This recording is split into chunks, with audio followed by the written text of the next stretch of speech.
បាទជម្រាបសួរពុកម៉ែបងប្អូនទាំងអស់គ្នាថ្ងៃនេះចេញមកពីបង្ហាញពីសកម្មភាពកម្លាំងដុំបងដុំ09នេះយើងកម្លាំងប្រើបដាង6209ប្រើបដាង32209ក៏បានបងប្អូនឲ្យតែ09នេះយើងកម្លាំងដុំដើម្បីញាប់បដាងបងនេះប្រើប្រភេទបដាងមកខាង4គ្រាប់មកខាង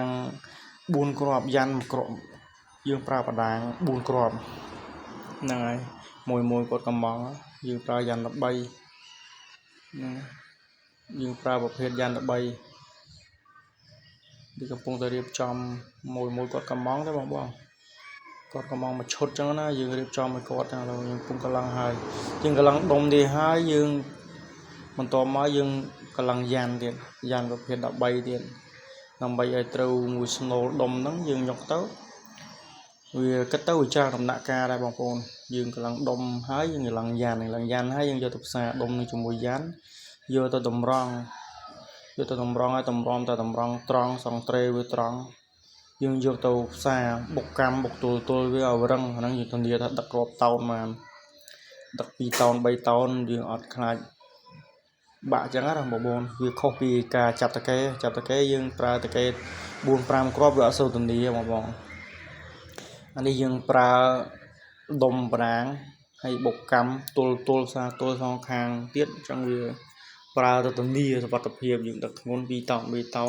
ណាសម្រាប់វីដេអូនេះដែរសម្រាប់បងប្អូនដែលត្រូវការដូចជាគ្រឿងរមាក់ជើងក្រោមអីគ្រឿងរមាក់គ្រឿងរទេះគ្រប់មុខអាចតំណងមកបងដូចជាខេងកន្លែងខ្ញុំសិប្បកម្មខ្ញុំក៏មានទទួលដំឡើងរទេះរមាក់ទទួលបោះដុំលក់រាយរទេះគ្រប់មុខរមាក់គ្រប់មុខ